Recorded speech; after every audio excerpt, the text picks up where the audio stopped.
everyone, and welcome once again to the vast and ominous comic book vault. It's time once again for new acquisitions. I'm Captain Logan. I'm Dan. And Dan, today we're going to review several books, although not as many as the last 2 weeks. And we'd like to start off, let's just jump right into it, shall we? With this Dr. Pepper ad. What? What is... I don't know what this means. What does that mean? Wait, I'm sorry. This is on the back of Thanos Rising. We were just talking about this before the show. It's a Dr. Pepper ad. At the bottom it says, always one of a kind. And it's got Captain America with a slash and a 1. So it's like Captain America's 1 out of 1. If the idea from the marketing department is confuse you into buy Dr. Pepper, then I get... Yeah, I mean, I can sort of see where they're coming from. Like, you know, Captain America's one of a kind. He's a good superhero just like Dr. Pepper, but there have been more than one Captain America, guys. Oh yeah, that's true. And and honestly, if I go to a place and I want Dr. Pepper and they have Mr. Pibb, I'll take that. So anyway, let's go ahead and start right off today with Thanos Rising #1. This is a book that Dan and I have been looking forward to for a long time now, and I feel like we got really hyped up for this book. We were ready for this to be the second coming of Christ, Dan. This is just a really big deal for... I mean... Very much so, because Jason Aaron's been killing it. Killing it on every book from Marvel now that he's been doing, and I really like Wolverine the X-Men as well. And I think one of the reasons that I was excited about this too is because Thor's been so good, and this is like, Aaron is the right guy for something like this because of what he's doing with Thor. Yeah, especially I had seen an interview with him. They posted a little clip of those AR things that they put in the books if you scan it with your phone, and Aaron was talking about this is the series is going to be the darkest thing that he's done for Marvel so far, which is, you know, fitting because it's a book about a villain. And he's a guy that likes to do a lot of dark and twisted stuff. Like from what I've heard about his Scalped and his Wolverine run has a lot of really twisted and dark stuff in it. So I was really excited to see him do dark and twisted stuff on the cosmic level, like what he's doing with Thor, telling a cosmic story. What did you think of this, being the big Thanos guy? First of all, what did you think? I want to go on record to say I'm not the big Thanos guy. I like Thanos a lot, but I wish I knew him better. Thanos is not a character that I've read as much about as I should, considering how much I talk up how much I love Thanos. But the thing is, I love Infinity Gauntlet. I've read Infinity Gauntlet through 2 or 3 times, and that's, of course, you know, Thanos' really big thing. And of course, I've read some more recent Thanos. But anyway, so I get giddy about Thanos, but I need to learn more about Thanos. I was kind of surprised by the direction Jason Aaron took with this. This is basically, you know, the origin of Thanos, starting from his birth. And what I really liked about it, and I'm not 100% sure exactly what to take from it and where it's going, but what I really liked about it was Thanos doesn't start off as a big, evil, malevolent guy. He very much has that classic, this is what everybody expects me to be, and I don't know if I want to be that thing. And I kind of appreciated that he went there with it. I appreciated that immensely, because that's what being a Marvel villain is all about. Some of the Marvel villains, very few and far between, you find ones that are inherently just evil. That's more of a DC thing, in that a lot of their characters are just like, you know, from the womb till death, they're just evil. but a lot of the Marvel villains, they're a little bit more sympathetic. You can see where they're coming from. They have ample reasons in their minds for doing the things that they want to do, and you can sympathize with them a little bit, even though if you don't agree with their methods. And I liked this in that it was doing those sorts of things, but I felt like Aaron was telegraphing where he's going with this really hard, like a little bit on the nose hard, where we were skipping between little scenes in Thanos' childhood life here, which is fine. I don't need to have, you know, every little detail of his birth until like his child, you know, his eventual coming of age here. But you know, he started off with him being a social outcast initially and that sort of thing, and that's, you know, classic sort of, you know, ooh, the creepy kid at the playground, he's going to become the big, the big evil guy when he grows up. It was a little stereotypical. Yeah, it was. But sure. I think Aaron sold it in the dialogue really well. Thanos' dialogue was really authentic, and it wasn't treated in the same way that I've seen it treated, but like in the stereotypicalness of it before. Like Thanos, he's antisocial, and because because of his looks, and the kids don't like. They acknowledge it, but they don't necessarily put him down and pick on him because of it. Like, he becomes friends with the people eventually. So yeah, and I thought that was really cool. I like that it wasn't just a straight-up bully situation. Yeah, exactly. And it's fair the way the kids treat him to begin with, because there's nobody on the planet that looks like he does. And it's like, why are you purple? And he basically just has to say, I don't really know why I'm purple. And then he's got the whole bit from the very beginning where his mother tries to kill him the moment he's born, because she thinks that he's an evil monster. And of course we know, and that's probably where you're saying that he's telegraphing too hard, because of course we know that he's going to grow up and become Thanos the Destroyer. And so she tries to kill him with a knife, and there's this whole knife motif in this where he doesn't like knives. He stays away from knives. It's like Batman with guns, really. But one thing I thought was a little strange about all of that, and I really hope Aaron tells us exactly where this comes from, is I'm not sure I like the whole bit of Thanos having dreams about his mother having him and the knife thing, and it like for a whole bunch of days straight he keeps having this dream, and so it's obviously one of those dreams where he's like remembering something he shouldn't be able to remember, and that sort of thing. That needs to come from a place, or I'm going to be irritated by it. Yeah, I can agree with you there, because that's not something that he would necessarily remember, because he was just an infant at that point. That he would have to have that told to him in some capacity, maybe by his father, and sort of, that's him projecting the memories onto himself. Because I've heard of that, people doing that before, creating false memories in their mind, just from things people have told them, but we never really got that here, so we don't really know. I agree with you. If he doesn't have an ample explanation for it, then it is sort of a problem. Unless there's something different about these culture of people, because we have to remember these aren't human beings. No, sure, yeah. I just hope he explains it to us. Aaron doesn't generally do this sort of thing. Like, he doesn't just throw something at you and make you have to fill in the blanks on something that you really need to know specific information. So I imagine we'll know more. This is definitely. It's definitely kind of slow going at the beginning. I think this is one of those books where I'm going to need to get the whole piece to really know if I'm digging on it yet. Yeah, I'd like to see a little bit more of what's going on with his father, too, because he has this thing at the beginning where he's all proud to see his son and everything, and then towards the middle of the book we have this scene with him and Thanos, and he doesn't give him the time of day, and he doesn't really care about him. And I thought that was a little bit of a stereotypical thing too. We're like, oh, he's got daddy issues. Of course, he's going to grow up to be evil. I didn't see it like that though, Dan. I wondered. Yeah. I could see why you might have read it that way. The way I read it was his son was asking him questions he didn't want to answer, so he was avoiding it because he was asking him about his mother, and his mother is kind of crazy, and so. Oh, yeah. That's fair. I don't think it was a stereotypical thing. I don't think his father's neglectful. I think his father was pretending to not hear him, so he didn't have to talk about that because he doesn't know what to say about it. I found that sympathetic. I was fine with it. Oh, fair enough. Yeah, that's definitely a fair reading of it, and I can definitely see where you're coming from. Maybe I was a little bit off base about that, but we did get.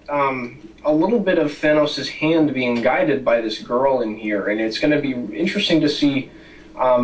She sort of comes out of nowhere, and we don't really know a whole lot about her. It'll be interesting to see if she becomes, or because we're not familiar with everything Thanos, like Captain Logan. I've only read Infinity Gauntlet, and I like Thanos a lot in there, but I haven't read all of the old Starlin stuff that, because I guess his origin has been told before, but this is just going into more detail of it. Yeah. And filling in some of the gaps that had been there before. So it'll be interesting to see if she's Death or some sort of other significant female figure in his life. That was the first thing I thought, too, was maybe she is somehow Death. Yeah, which might be interesting. I liked the issue overall because I think Aaron has a really good grasp of making these characters feel like human beings, but also making them feel like of a different culture at the same time. Yeah. Like, we had talked about putting them in those situations that I thought were a little bit stereotypical, but having the characters react differently to how humans would typically react. Like, when those kids come over and ask him why he's purple, it's not necessarily that they want to bully him, it's that they're curious about why he is. You know what I mean? But I also and that's don't not think that's something that would happen in our culture. See, I'm not sure I agree with that, though. I don't think it's necessarily anti, human-child response. I think it's almost... I think that we're just used to seeing kids always bully each other because that makes for good drama. Like, I think in the real world, it could go either way. I could totally see real kids just being curious rather than... Because kids generally tend to, with things like that, be more curious than afraid, right? Where as adults, we get to where we're like, oh God, we don't understand that, we're scared of it. But kids tend to be more thoughtful than that, and so they might look at Thanos and say, oh, he's purple, that's weird, you know what I mean? So and I just want to know why, that sort of thing. Yeah, and I really liked how great of a voice he had for Thanos as well, and making him sound like an intellectual child, but not... He didn't go overboard with it, where, like, we see that a lot of the time with some writers where they'll write a kid that's an intellectual, but they come off, like, smarter than most adults in the way they're speaking and things, and, like, even if you're a child that has read a lot of different things, you just don't have the same amount of life experience that an adult has, and I feel like they wouldn't speak in the same way just because they haven't had as much experience with living. So I thought he had a good naivety to the dialogue that Thanos was given, but it was presented in a way where he was like using big words and things, and I really enjoyed that about it. I'd like to know why he's already wearing that helmet. Yeah, that's true. He's already got it. He's already in full uniform. Why is he wearing that forever? I don't get it. It looks like a supervillain costume, and no one else has that kind of headgear. Is there just something about his... All the other kids have similar garb on, but definitely the headgear, none of them have on. Yeah. I wonder, is there something hideous about his head that he just has to have that? Yeah, maybe. I don't know. I thought the artwork was actually pretty great. I'm not too familiar with Simone Bianchi's work, but I thought it fit the material extremely well. It has a really polished but sort of dark and sinister look to it. It looks very sci-fi-ish when it needs to, but he's very good at facial expressions as well, and especially with kids, it's very important, I think, to have them emote well. So I really enjoyed the artwork in this one. I know I've heard some people that don't really care for Bianchi's work, but from what I saw here, I was pleased. I didn't have any problems with it. Yeah, I thought it fit this really well. It's going to be interesting to see how this artist draws more like adult Thanos stuff when we get further in. And I mean, he looks great, the little bit of adult Thanos that we get. But it seems like this art is definitely here for this flashback stuff. But yeah, I thought it looked fine. You get this kind of overall feeling of dread even when things seem to be going okay. Where it's like, don't worry, it's Thanos, so it's gonna get really creepy here after a while, you know. Well, shall we move on, Dan? The tone of the book was conveyed really well in the artwork. It fit the material really well. I agree. Let's go ahead and move on to Age of Ultron, Book 4. We're still seeing that. Anyway, okay, so Age of Ultron, Book 4. So here we get a little bit more of a sense of what exactly is going on with Ultron and the big reveal here. I'm going to spoil this. I'm sorry. I don't know how to talk about this issue without spoiling this. So if you don't want to know, skip to the next time stamp. But for the next book. But anyway, we're told here that Ultron invaded from the future, and that's I think ultimately going to be how they manage to fit this into regular Marvel continuity, and I think this is going to be.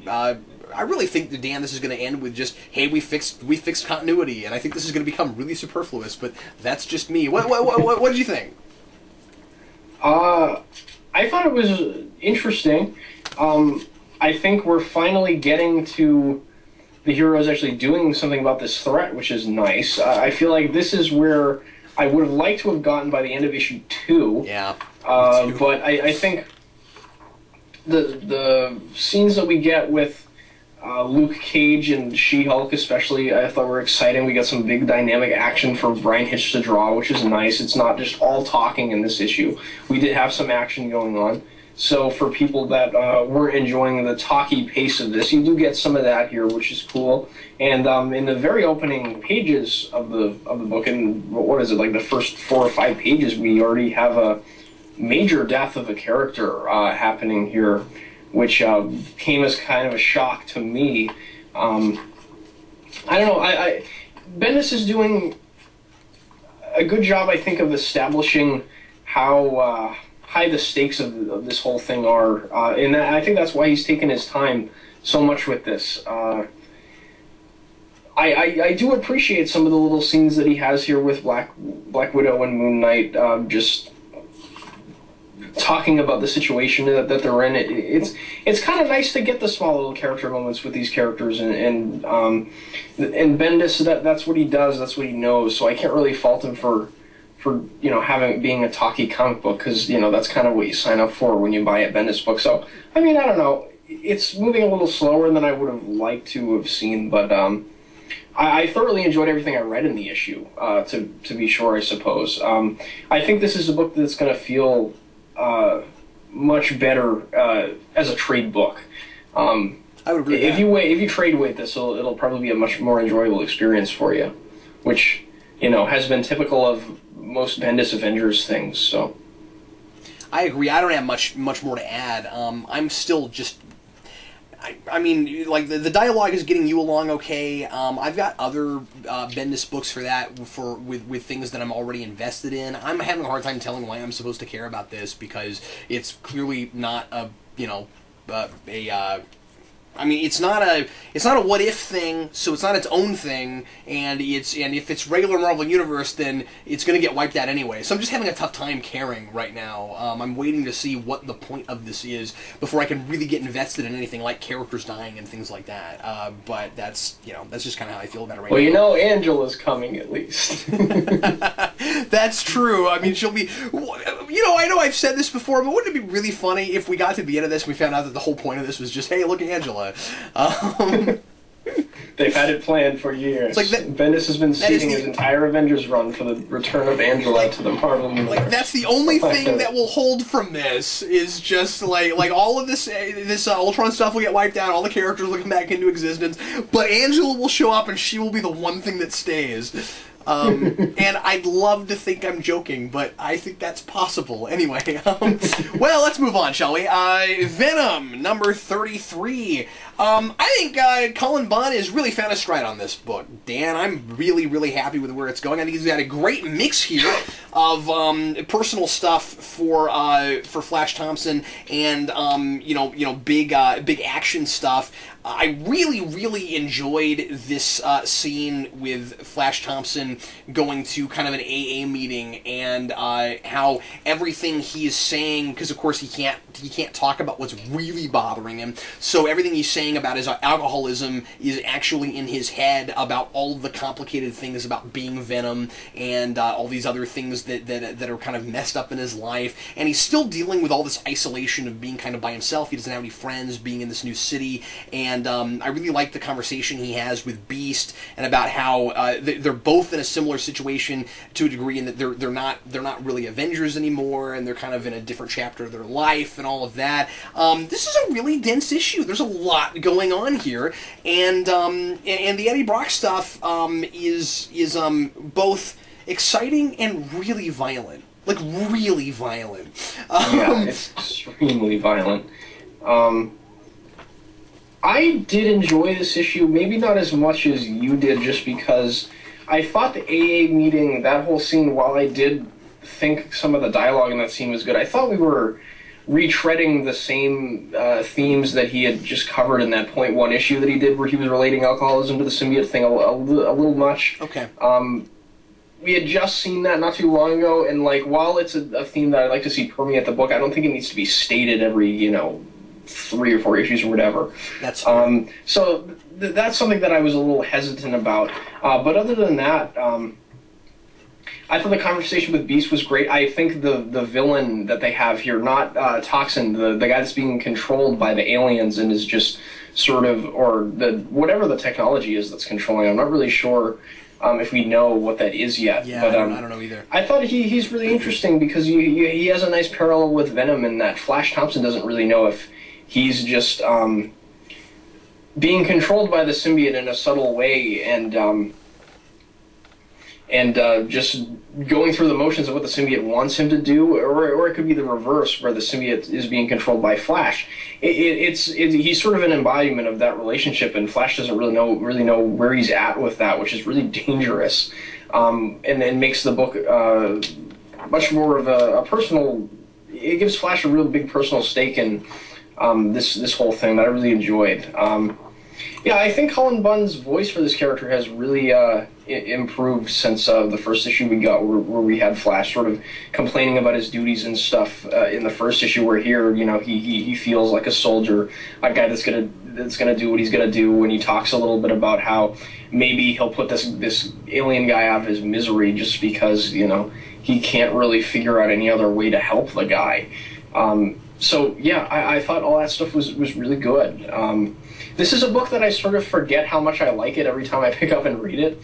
I'm kind of like, oh, maybe Venom, I'm not enjoying that as much. Maybe I'll drop it and then I read an issue and I really enjoy it. So yeah, I'm really liking this. I do think he's also being a little bit slow about getting Toxin and Venom together. We've talked about this before. It was 3 or 4 issues ago that we got the sense that Toxin was gonna show up and be involved in this, and it's just taking forever before he actually gets to Venom. And like at the end of this, there's finally a cliffhanger where they're maybe about to fight, and I feel like. I know this is on my mind a lot lately because of another series I'm making, but I got a bit of a Spawn Violator vibe from this, where it's like you get to the end of this and it looks like they're about to fight, but I'm not even convinced that you're not going to get to the next issue and they're going to like walk off or something and then finally fight in the issue after that or something. No, I'm kidding. But when you get such a really fun cover like this, where it's Toxin holding this tiny Venom over his mouth, and then they don't actually battle in the issue, I feel a little let down. Just as a, I don't know, like if I were a kid reading this, for instance, I would feel a little let down by that. You know what I mean? Like if you were to buy, buy the book for the cover doesn't have very much to do with what's going on. Besides the fact that, hey, these two characters in here and they're antagonists.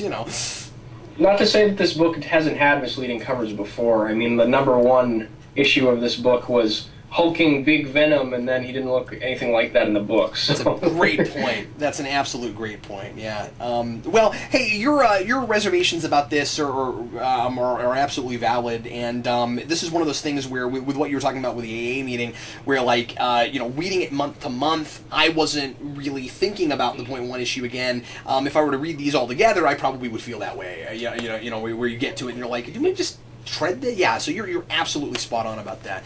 I want to go ahead and move on to All New X-Men #10. And, Dan, just like every time we talk about X-Men, I feel like I'm saying all the same things. Why don't you go ahead and start us off? I really enjoyed this issue. One of the things that initially had sort of disappointed me about this, and this isn't really fair to the book, I guess. I had read the solicitations for this online, and it said, this issue will reveal who joins the mutant revolution with Cyclops, and then that's the cliffhanger. We don't know who it is. Yeah, that's right. So I was like, I thought it was a really strong cliffhanger. I mean, like, I was kind of excited by that. I like that the cliffhanger wasn't you turn a page and look, it's this guy. It was, who is it? I mean, I don't know. I liked that, but I was just disappointed because I thought we were going to find out who it was in this issue. Like, that was going to be the main crux of it. But, you know, my expectations aside, I thought this was a fantastic issue.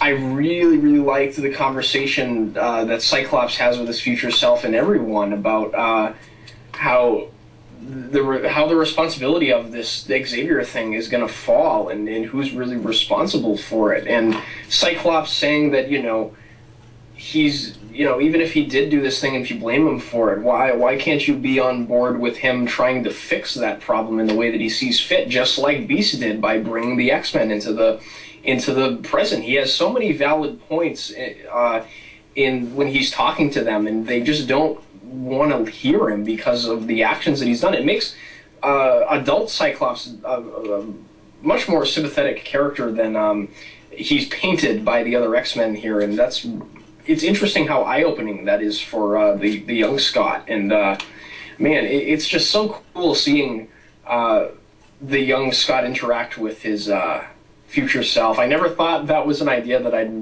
I'd like to see other than like a one-scene gimmick kind of thing. But Bendis he's proven that this idea that he had of bringing the 5 X-Men to the future has legs going far, far.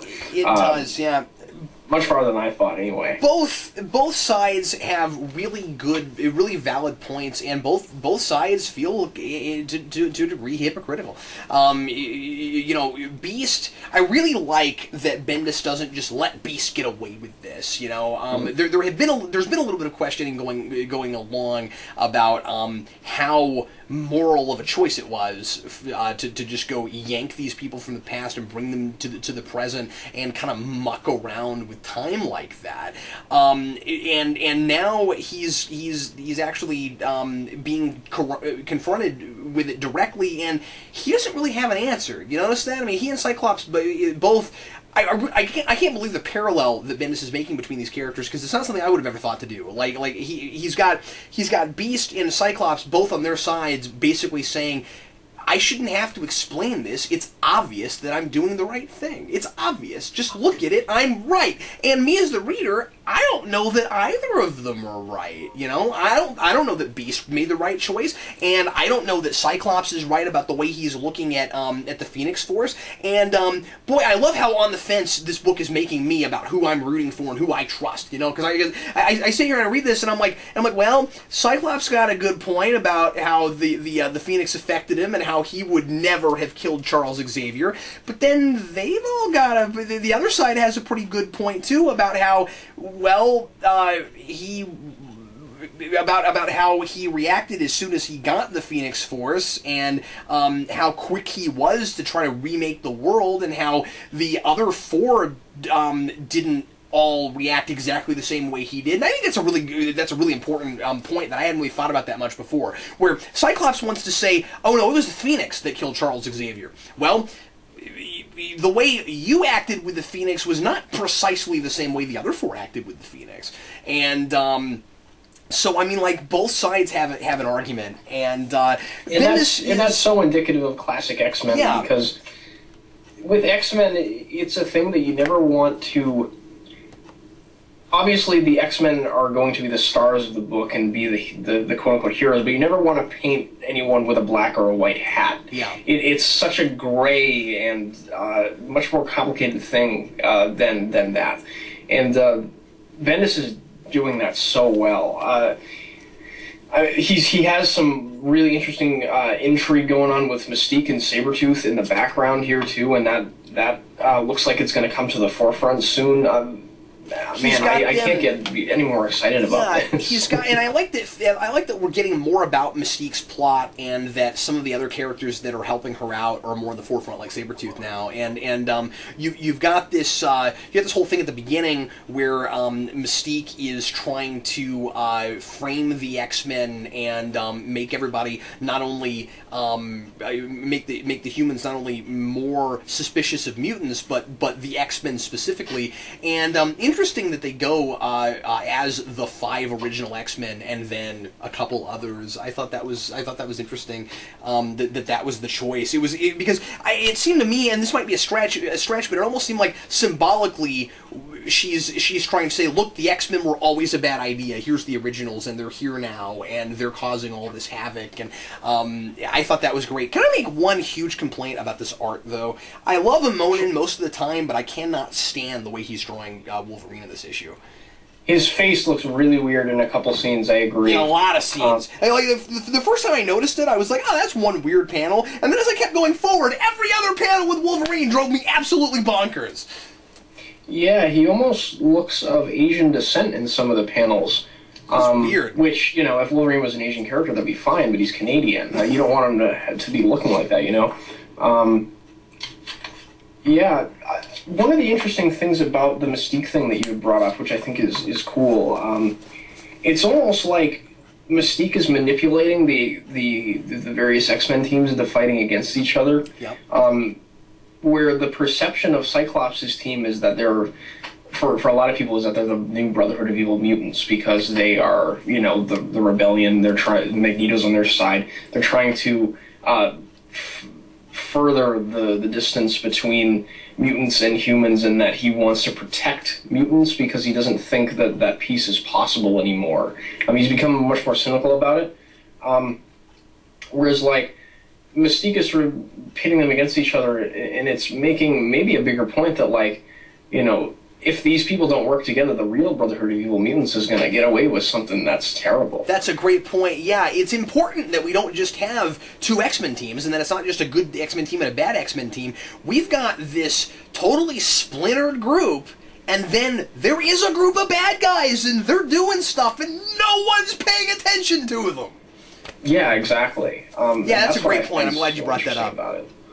Yeah, it's still great. I mean, you know, when you're talking about Bendis books where it's mostly talking and there's not a whole great deal of action, you don't get any better than this book. I mean, like, and you have a little bit of that with Uncanny X-Men, but I feel like Uncanny X-Men has so far been a little more action driven than this book. Maybe I'm wrong, but I do feel like we've seen. I think you're right. A bit more there, but here, man, like, there's a lot of words on these pages, a lot, and I never get bored with it. I know I've said that a lot, but I mean, like, he's just got such strong voices for everybody. I'm pulled through this constantly, and I kind of never want it to end. Yeah. Yeah, I agree. And before we move on, I just want to take this opportunity to predict which of the original five do you think is going to switch sides? Do we think? Well, yeah, that's a good point, because, I mean, we've got other X-Men here besides just the five, so, I mean, I think it's also important to think, I don't know if this will happen, I think it's also... In the solicits, it said one of the original five is going to switch. Okay, see, I didn't read that, I see what you're saying, but did it only say one, or do we know? One, I think. Okay, it's obviously not Cyclops, because they show us it's not Cyclops. Right. Because he turns around and he's like, no, you can't do that. It's not... It's between Jean and Beast. You don't think it could be Angel? I don't think it's Angel. Only because he's been... Now, Bendis might have done this as a red herring, but he's been downplayed a lot in this book. Like we've seen him do some fun stuff with the other Angel, but he's... he hasn't been real vocal yet. And, so, I mean, that might be a reason for, you know, to vote for him, honestly. Now that you mention it, but... I thought maybe it's Angel because... I actually thought he was pretty vocal in the issue that we got that focused on him with the adult Angel, in that maybe I'm forgetting. He was completely against Beast bringing them into the future. He wanted to go home. That's true. He didn't like that idea at all. He doesn't think they should be here. He doesn't think they should be that's right. Yeah. Dealing with any of the stuff at the Wolverine school. I thought that maybe because he's so against that idea that he would switch sides. That's what I was thinking. I didn't think that it would be Jean, but then you have a good point in that there was that issue previously where she was acting really creepy and evil. Yeah, and so, she's uncomfortable. One of the reasons I wonder if Jean might not switch sides is because there are more people on that other side that can help her understand her new powers. Very true, because Emma Frost is a telepath. Yeah. and also, they've just got more people over on that side. I think that she would be more likely to think would be more helpful with things like that. Because if you think about it, there are more older characters. I mean, there are more older people on that team. Yeah, there are. That is very true. So I don't know. I think you make a great case for Angel, but I kind of think that Bendis might be trying to make us think it's Jean because of the way Cyclops reacts, and then that's a red herring in itself. You know what I mean? But I did kind of wonder about that just because of the way he reacted, where he's like, "What? No!" And I'm like, "Oh, it's Jean." But then again, maybe not. You know, maybe he's trying to misdirect us. So I don't know. I don't want to belabor it, but I think it's interesting to guess. So yeah.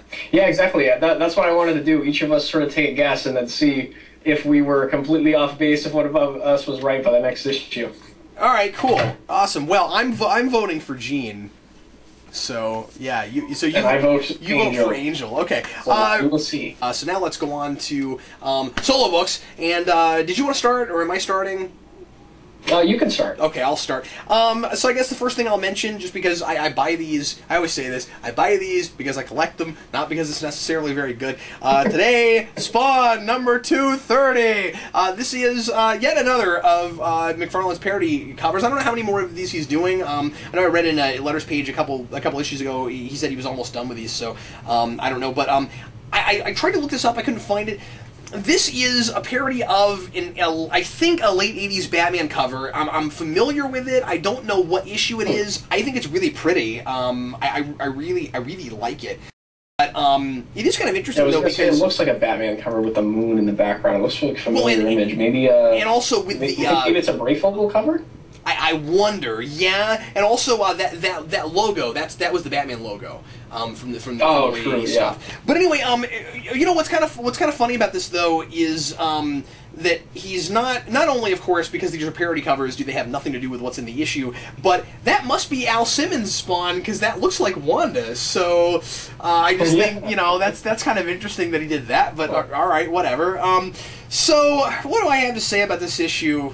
Nothing. I have nothing to say about this issue, Dan. I guess I just review these because I buy them, and I buy them because I collect them, but I don't know. I'm really lost in this series right now, I have to confess. I've not been invested in this at all. It's so much talking and explaining why people are doing things they're doing, and then I don't remember what they did last issue, and I'm so not invested in this. But anyway, we had the death of, I won't say exactly who, but we had the death of a woman who was really close to Jim Downing. I think last issue or the issue before. Now there is an entity that Clown is working with.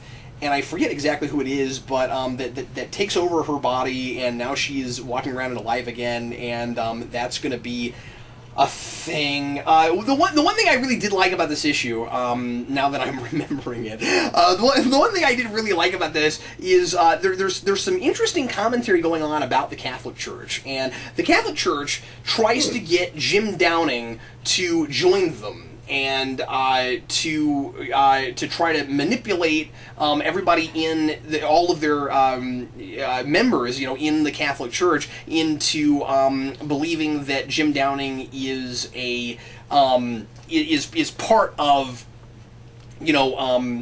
Christianity, that he was sent by God, that this does not go against the belief system that gets them all the money that they get. And it's somewhat of a cynical thing, but there is definitely a grain, if not a great deal of truth to this, because after all, the Catholic Church is a mondo mega business, and he's got some interesting points about that. And then when you get to the end, you get this very real sense. I love the last page of this, actually. It's really cool. You get this very real sense that they've known about Hellspawns for a long, long time, and that they've been manipulating history as time goes on to try to hide as much stuff as they can, and about the things that don't fit into what's in the Bible. and that the Bible didn't get it 100% right, and that and if you read, you know, all of Todd McFarlane's Spawn, Todd McFarlane's obviously not drawing from the Bible as much as he is other places, but he's still doing the heaven and hell things. So yeah, the Bible got it totally wrong according to Todd McFarlane, you know. And anyway, there's this, I don't want to give away what it is, but there is this really, really cool last page that shows us all, say, is some stuff the Catholic Church has been hiding, and I think it's kind of neat. But other than that, that's not the whole issue, but that is the cool thing about the issue. So I don't know. Anyway, that does sound really interesting. I guess it actually is better than stuff. I guess it is if better. If that was than the I main thought crux of the story, that might be kind of interesting. It's a good portion of it. There's some other stuff I'm not talking about, but yeah, that's what I took from it that I really liked. Anyway, I'm sorry. Go ahead, Dan. The only issue that I bought this week that Captain Logan didn't also buy was Indestructible Hulk #6. This is by Mark Waid and Walt freaking Simonson. And, it is fantastic. Basically, we have Bruce Banner and in his position in S.H.I.E.L.D. and this is Wade's crafting really interesting. There's be another story here in that. We have the typical thing of the Hulk sort of beginning to become a catalyst of events that will make Bruce Banner's life spiral downwards. But because he's working for S.H.I.E.L.D., all of that is hidden from him, and it makes him really arrogant and in his position, because S.H.I.E.L.D. has given him this big lab and all these assistants, and he's really proud of himself because he found Uru metal, which is what Thor's hammer is made out of, and he thinks he's going to solve the oil crisis by going to Asgard and getting this this resource that we'll be able to use as fuel instead of gasoline that's renewable and is clean energy. So Bruce Banner is thinking about all of these things that he's making the world a better place. He's got the S.H.I.E.L.D. in his pocket. He's hiding secrets from them. So it's interesting that Bruce Banner is hiding secrets from S.H.I.E.L.D. and S.H.I.E.L.D. is hiding secrets from him. All the while, the PR situation with the Hulk being an agent of S.H.I.E.L.D. is a disaster. The government's coming out and saying this is like weaponizing a hurricane. What are you doing? So all of that stuff's really interesting just because Bruce is sort of ignorant to it, but still arrogant about it at the same time because he just thinks everything's going hunky-dory, which is, naive on his part because he's Bruce Banner. And he makes this portal out of the Uru metal and we go into the past. And we don't know that at first until Thor shows up in his full Kirby costumed glory with giant Simonson knee pads, which is awesome. And he starts talking to Bruce Banner, and it's Thor before he even has joined the Avengers or knows any of the heroes, so he doesn't know who Bruce is, and he doesn't even know how mortals got to Asgard, but he sort of laughs it off, and he's oh, you silly mortals, and then frost giants show up, and the Hulk and Thor get to fight frost giants together. And that's really fun. That's awesome. And I had no idea that Thor was actually going to be in this, and that was the reason that they got Simonson. Yeah, and then we get this awesome last panel. Spoiler alert for people that want to see this. Walt Simonson drawing the Hulk with Thor's hammer. What? It's awesome. What? Okay, that's really cool. It's worth it for the artwork alone, just because I'll show off some panels here of Thor being awesome. Here are some panels of Thor flying with his awesome knee pads that are giant and awesome, as you can see. His style hasn't changed at all. No, he's just in his Kirby-esque costume. They contrived a way to have classic Thor in this issue. I really thought he was gonna kind of make it more contemporary somehow, but that looks like 80s Simonson. That's really cool. I can't wait. I can't wait to read that. That's really cool. Yeah, and Wade's Thor speak admittedly isn't as good as Simonson's. I'm kind of spoiled by him, and seeing Simonson's artwork with the Thor speak that isn't as good as Simonson's is a little weird, because I don't know, maybe this is my perception of it, but I've heard interviews with Mark Waid before saying that Thor is a character that he doesn't really love writing just because he doesn't get it. He doesn't connect with the character as much as some of Marvel's other characters, he said, because he'd never had that whole father-son distant relationship thing, so that's not something he can really connect with the character. But little Thor was in here, which was basically to fight frost giants and be awesome. He was fine. He served his purpose well. So yeah, I can't say enough good things about this issue. It is awesome, and this arc is not over yet, and Simonson's going to get to draw more on this book. Is he really? Oh, that's cool. That's a big deal. It's a whole arc drawn by Walter Simonson. That's a big deal. That's really cool. It's very... If I'd been Wade, I would have let Simonson just write Thor's dialogue. Oh, I know, right? That would have been awesome. But it sounds really cool anyway. Wow. Yeah, it's really awesome. The next thing I've got is Action Comics number 19. I hadn't read the last 3 or 4 issues of Morrison's run just because it kind of lost me and I wasn't real into it. And some folks had asked me why I hadn't been reviewing it, and I've got a lot of other things on my pull list, and I had to drop a couple things to try out some other stuff. And unfortunately, it kind of fell by the wayside. And in my defense, I stuck on a lot longer than Dan did. But eventually, I'll probably go back and buy those just to complete my collection of it, but I just, I was reading other things. Anyway, so I bought Action 19 because at first I had put this on my pull list because I was really excited to see, Andy Diggle come back to DC and do some Superman, and then he's already left this book. He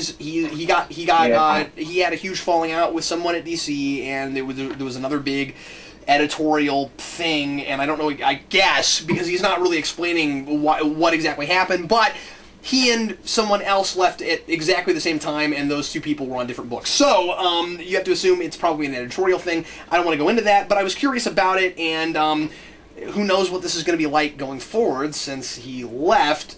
But this issue, at least what we have here, and I don't know if this is exactly Diggle's script or if things got changed or if I have no idea. I actually know. Oh, go ahead. Yeah, that happened. Diggle, okay. I believe, wrote either the first issue or maybe the second issue. And then Tony Daniel's going to finish the arc with Andy Diggle's notes for what he wanted to do. So it's still going to be the plotting of what he wanted to do, but it's not going to be him writing the dialogue or anything. I did know that. All I meant was I didn't know if, because Diggle left, if anything from this issue had gotten changed. But it was probably already... I think that's 100% his It was script. Probably already at print by the time that happened, wouldn't you assume? Yeah, sure. But anyway, this is okay. It's pretty solid. I really, really like the Lex Luthor stuff in this. I gotta say that, not being a big fan of a lot of 52 stuff, I have been liking Lex Luthor in 52 just pretty solidly all the way through. And Lex has this very classic Lex Luthor kind of plot in this, where he has Superman fight something that Superman thinks has nothing to do with Lex whatsoever, and then he uses that to plant a disease in Superman that is a very tiny amount of kryptonite that will then spread through Superman and cause huge, awful kryptonite problems for Superman. And it's not a bad plot. It's okay. I think it's really odd, though, that, with this whole DC WTF month thing, or at least that's what they were calling it, but then they didn't put it on the covers, thank goodness, whatever. They're doing these gatefold covers things where they'll be like, look, it's like a regular cover, and then, what? And, WTF? And this one is... The one for Green Arrow was a lot better. I'll get to that in a minute. I really wish there was a gatefold cover for this issue. That would have been amazing. You open it up and it's Simonson Thor, and it says, and you open it up and it says, Walt freaking Simonson! But it says, my greatest enemy is Jimmy Olsen. Okay, now spoiler alert, but Superman's greatest enemy, not Jimmy Olsen. What happens is Superman's fighting this this big person in a big tank suit, and I don't know exactly how this is happening, but basically, the big person in the tank suit is able to use some kind of mind powers to make Superman think that he's fighting Jimmy Olsen, and he takes out the thing in like one panel, and he knows it's not Jimmy Olsen right after that. So this whole thing is a really lame kind of cover, just because what happens inside is not anything like as epic. My greatest, really? You went that far with this? I have to say, the art is absolutely astounding, and it's lovely, and I really, really like it, and I like Tony Daniel as an artist. remind you of anybody else I know. I like him as an artist. I don't like him as a writer. I'm not excited to see him write the rest of this, even with Diggle's notes, because I just don't think Tony Daniel's that great of a writer. That's nothing really against Tony Daniel. I think he is kind of aware of that too.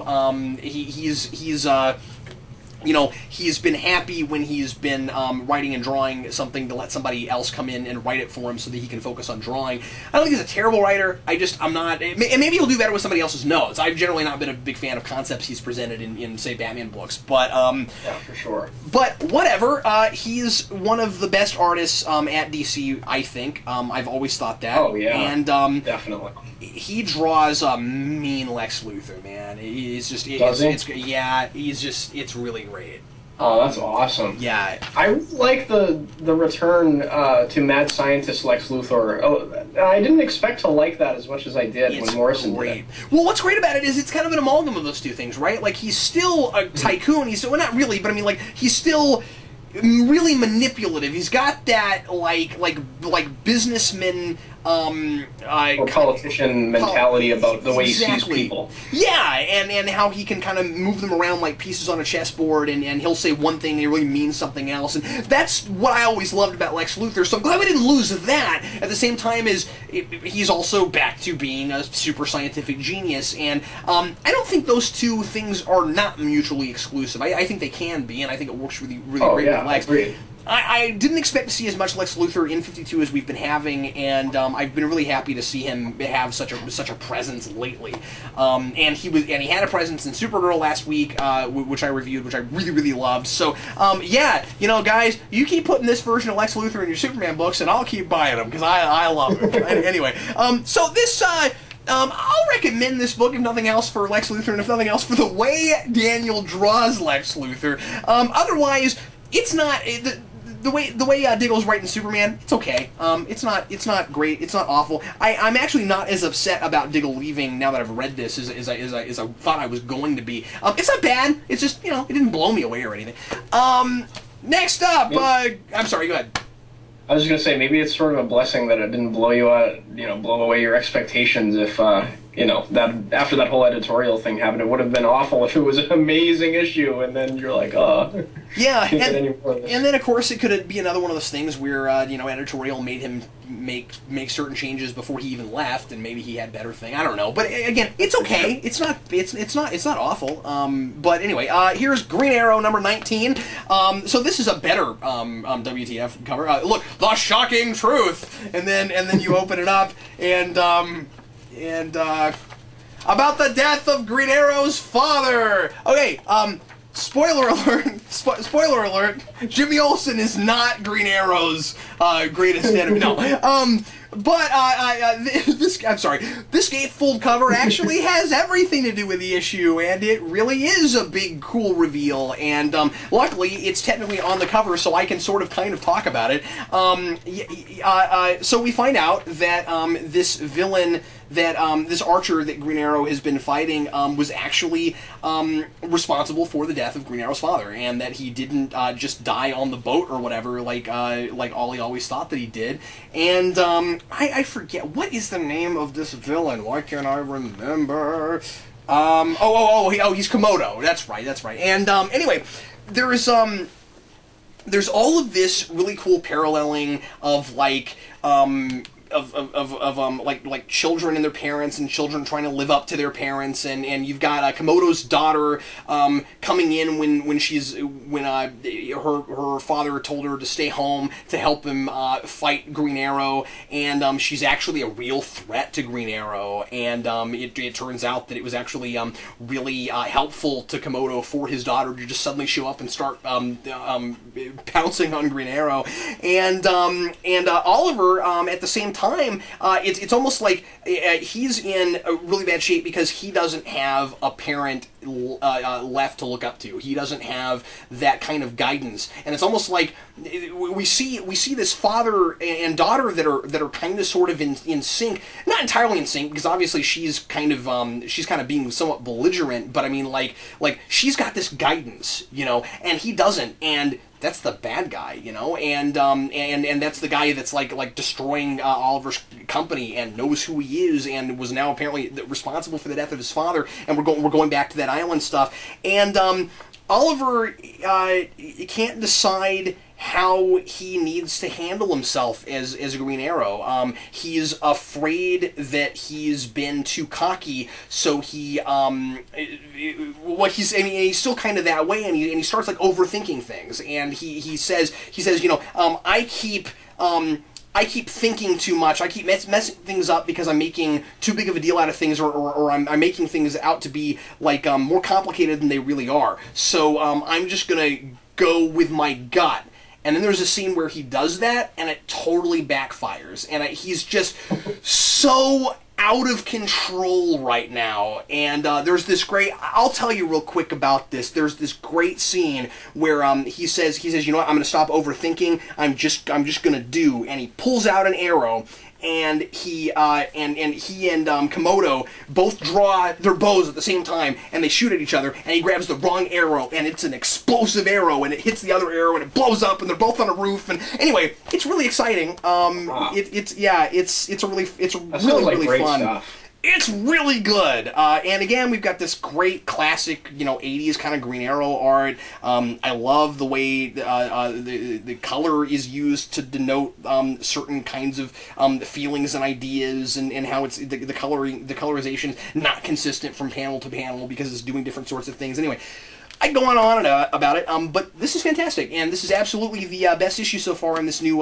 kind of Green Arrow relaunch thing that we've been getting from issue 17. So yeah, fantastic. Absolutely great. I'm going to have to pick that book up in trade. That sounds really good. Yeah, you'll love it, I think. I'm really happy with it. Anyway, I think that's all we've got today, Dan. It is, on my end.